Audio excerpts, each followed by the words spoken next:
আওয়ামী সরকারের ভুল নীতির কারণে তৈরি হয়নি পর্যাপ্ত কর্মসংস্থান, বলছেন অর্থনীতিবিদরা। কর্মমুখী শিক্ষা ব্যবস্থা তৈরির তাগিদ। দেশের সবচেয়ে বড় ও সরকারি ইসলামী ব্যাংকের কার্যক্রম শুরু, শিগগিরই অর্থ পরিশোধ, সুদের হার সহ বিস্তারিত স্কিম নির্ধারণ করবে বাংলাদেশ ব্যাংক। এবং বাংলাদেশের সঙ্গে অর্থ বাণিজ্য সম্পর্ক জোরদার করতে চায় ব্রাজিল। 2 মাসের মধ্যে চুক্তির আশা, বাড়বে পণ্য রপ্তানি।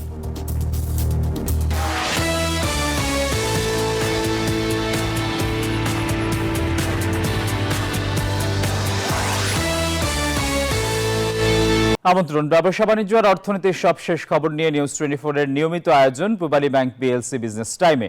পুরো আয়োজনে আপনাদের সঙ্গে আছি আমি আসিফ টিপু। দেখছিলেন শিরোনামগুলো, এবারে বিস্তারিত। আওয়ামী সরকারের ভুল নীতির কারণে গত 1 দশকে অর্থনীতির কাঠামোগত পরিবর্তন হলেও তৈরি হয়নি পর্যাপ্ত কর্মসংস্থান। রাজধানীতে বেসরকারি গবেষণা সংস্থা র্যাপিডের সেমিনারে কথা জানান অর্থনীতিবিদরা।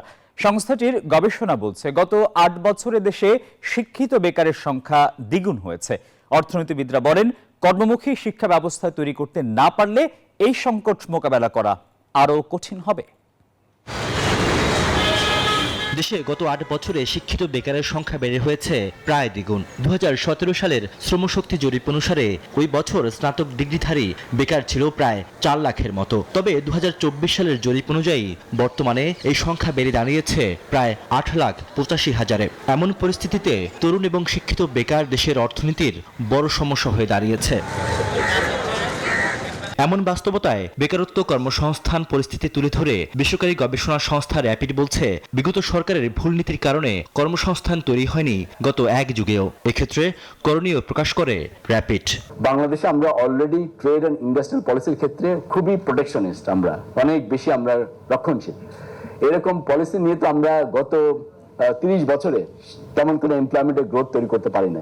বক্তারা বলেন, দেশে বিদেশে চাকরির বাজারে টিকে থাকতে প্রয়োজন কর্মমুখী শিক্ষা ব্যবস্থা ও প্রযুক্তি জ্ঞান। এক্ষেত্রে দেশের শিক্ষার্থীরা পিছিয়ে আছে বলে মন্তব্য করেন বক্তারা। আমরা বলি যে গত 15 বছরে প্রাইভেট ইউনিভার্সিটি ব্যাংকের ছাতার মতো হয়েছে, প্রাইভেট ইউনিভার্সিটি ব্যাংকের ছাতার মতো হয় নাই। ব্যাংকের ছাতার মতো হয়েছে আসলে এই কলেজগুলো, এবং দে আর নাথিং বাট বেকার তৈরির কারখানা। পলিসি মেকার এবং পলিসি ইমপ্লিমেন্টার কারো কেউ পলিসির দিকে তাকিয়ে স্ট্র্যাটেজি ঠিক করে না। তারা মনে করে পলিসি একটা গুড উইশ, এটা আছে খুব ভালো, অনেকে চাইছে আমরা করলাম, এখান থেকে সরে আসতে হবে।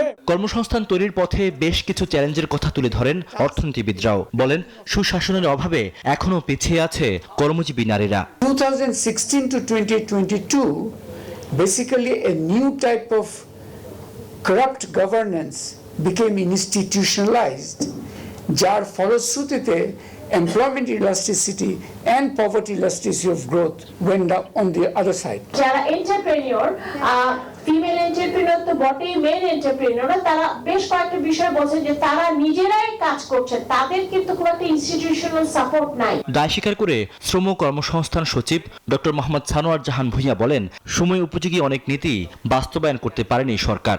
স্কিল ডেভেলপমেন্ট পলিসি যখন করি, এমপ্লয়মেন্ট পলিসি যখন আমরা করি, আমরা কি হোলিস্টিক্যালি ইনভলভ হই সবাই? Is a big question. এখানে আমাদের ফেলিওর আছে, রাষ্ট্রের ফেলিওর আছে, তাতে কোনো সন্দেহ নেই। সেমিনারে কর্মসংস্থান কেন্দ্রিক উন্নয়ন কৌশল, শিল্প বাণিজ্য বহুমুখীকরণ, প্রযুক্তিগত জ্ঞান এবং টেকসই শিল্পায়নের পরামর্শ দিয়েছেন বিশেষজ্ঞরা। স্কিল ম্যান পাওয়ার তৈরি করতে পেরেছি আমরা, পারি নাই কিন্তু। রিয়াদ সুমন, নিউজ 24, ঢাকা। 8 বছরের ব্যবধানে দেশের 1 লাখ হেক্টর বনাঞ্চল কমে গেছে। আবাসস্থল বেড়ে যাওয়ায় সবচেয়ে কমেছে রাঙ্গামাটি এলাকায়। রোববার ফার্মগেটে বিএজেএফ আয়োজিত কৃষি সম্মেলনের শেষ দিনে তথ্য দিয়েছেন বন অধিদপ্তরের প্রধান বন সংরক্ষক আমির হোসাইন। বন কর্মকর্তাদের অভিযোগ, পরিকল্পনা থাকলেও রাজনৈতিক অসহযোগিতার কারণে বন রক্ষা ও সম্প্রসারণ করা সম্ভব হয়নি। প্রতিদিন একজন মানুষের কমপক্ষে 550 লিটার অক্সিজেন প্রয়োজন, আর এই অক্সিজেন সরবরাহ করতে কমপক্ষে 3টি পূর্ণবয়স্ক গাছ লাগে। সেখানে কংক্রিটের নগরী রাজধানী ঢাকাতে একটি গাছের ওপর নির্ভরশীল 28 জন মানুষ, যা স্বাভাবিক পরিবেশগত ভারসাম্যের তুলনায় অনেক গুণ কম। রোববার জলবায়ু পরিবর্তন ও বাস্তুসংস্থানে বনায়ন শীর্ষক আলোচনা সভায় উঠে আসে এমন ভয়াবহ চিত্র। বন কর্মকর্তাদের অভিযোগ, পরিকল্পনা থাকলেও রাজনৈতিক হস্তক্ষেপে বন রক্ষা ও সম্প্রসারণ করা সম্ভব হয়নি। প্রকৃতপক্ষে রাজনৈতিক যে অসহযোগিতা, রাজনৈতিক নোংরামি, অন্তরায় এবং অসহযোগিতা হচ্ছে আমাদের মূল কারণ হয়ে দাঁড়ায়, সেটা আমরা হাজার হাজার কোটি টাকা এখানে উদ্যোগ নেই, প্ল্যান নেই, কিন্তু সেটাকে বাস্তবায়নের জন্য মাঠ পর্যায়ে আমরা যথার্থভাবে বাস্তবায়ন করতে পারি না। প্রবন্ধকার অত্যন্ত চমৎকার। এর ফলে গেল ৮ বছরে দেশের ১ লাখ হেক্টর বনাঞ্চল ধ্বংস হয়েছে। আবাসস্থল বেড়ে যাওয়ায় সবচেয়ে বেশি কমেছে রাঙামাটি এলাকায়। তাই জলবায়ু পরিবর্তন মোকাবিলায় বনায়ন বৃদ্ধির তাগিদ দেন প্রধান বন সংরক্ষক। ৮ বছরের ব্যবধানে যে ১ লক্ষ হেক্টর কমলো, তার প্রায় 83%, অর্থাৎ ১ লক্ষ হেক্টরের মধ্যে ৮৩,০০০ হেক্টরই কমেছে শুধুমাত্র পার্বত্য অঞ্চলে, অর্থাৎ সুন্দরবনে কমেনি। সব থেকে বেশি ক্ষতিগ্রস্ত হচ্ছে আমাদের পার্বত্য অঞ্চলে। সো সেই জায়গায় আমাদেরকে এখন মনোযোগ দেওয়া দরকার। ঢাকার ২ সিটি কর্পোরেশন মিলিয়ে ৪০% বনাঞ্চল থাকার কথা থাকলেও রয়েছে মাত্র ১০% একটু বেশি। বন কর্মকর্তারা বলেন, পূর্বাঞ্চলে বন বিভাগকে দেওয়া ১৪০ একর জমিতে বনাঞ্চল হলে কিছুটা পরিশুদ্ধ হবে ঢাকার বাতাস। মিনা ফেরদাউস, নিউজ 24, ঢাকা। বাংলাদেশ ব্যাংক থেকে চূড়ান্ত অনুমোদনের মাধ্যমে দেশের সবচেয়ে বড় ও সরকারি ইসলামী ব্যাংক সম্মিলিত ইসলামী ব্যাংকের কার্যক্রম শুরু হয়েছে।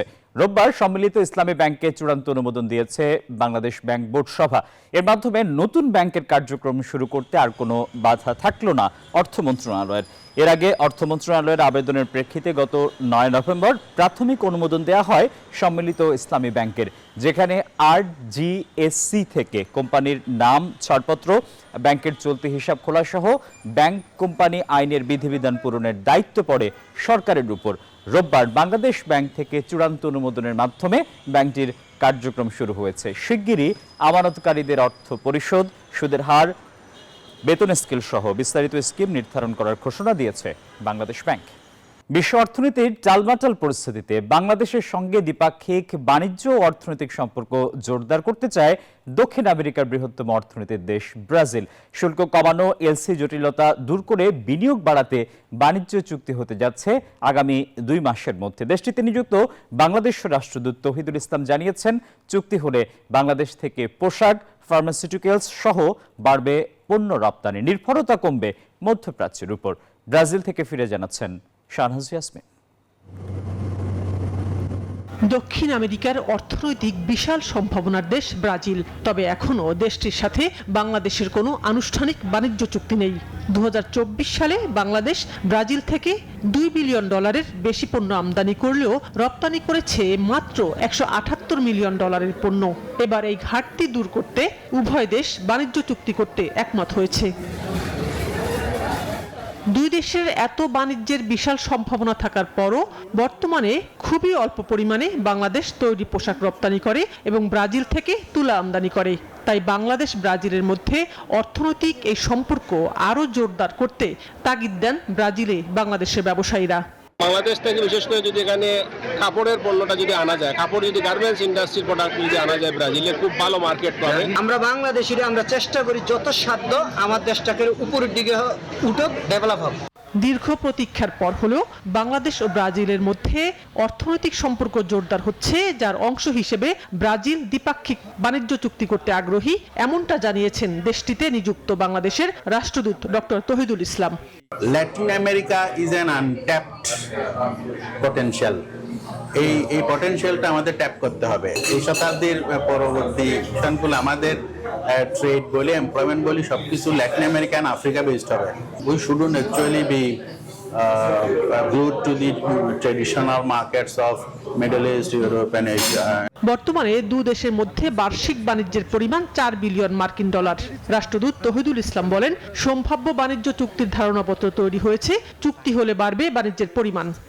কিছু হিউম্যান রিসোর্সেস অলসো আমরা এখন এখানে এমপ্লয় করতে পারছি। ব্রাজিল প্রচুর মিট এক্সপোর্ট করে, কিন্তু ওদের এক্সপোর্টেবল আইটেমস গুলো হালাল ছিল না আগে। মিডল ইস্টের ইম্পোর্টিং কান্ট্রিজ গুলো বলছে যে হালাল ছাড়া ওরা ইম্পোর্ট করবে না, সেই জন্য এই লোকজনের একটা ডিমান্ড, নতুন মার্কেট তৈরি হয়েছে। এলডিসি থেকে উত্তরণ পরবর্তী অর্থনৈতিক চ্যালেঞ্জ মোকাবিলায় ব্রাজিলের মতো একটি বৈশ্বিক শক্তির সহযোগিতা বাংলাদেশের জন্য একদিকে নতুন বাজারের দুয়ার খুলে দেবে, অন্যদিকে দক্ষিণে সহযোগিতার একটি শক্তিশালী উদাহরণ তৈরি করবে। ব্রাজিলের রাজধানী ব্রাসিলিয়ায় বাংলাদেশের এই হাই কমিশন স্থাপিত হয়েছে 2012 সালে। এখন এই হাই কমিশনে বাংলাদেশের 8 জন কর্মকর্তা কাজ করছেন এবং আগামীতে ব্রাজিলের সাথে বাংলাদেশের অর্থনৈতিক, বাণিজ্যিক, কূটনৈতিক সম্পর্ক আরো এগিয়ে নেওয়ার জন্য তারা কাজ করছেন, যা বাংলাদেশ ব্রাজিলের মধ্যকার সম্পর্ক আরো দৃঢ় করবে। ব্রাজিলের ব্রাসিলিয়া থেকে শানাজ ইয়াসমিন, নিউজ 24। গাড়ি ছিল পূবালী ব্যাংক পিএলসি বিজনেস টাইমের এখনকার আয়োজন। সবাইকে ধন্যবাদ।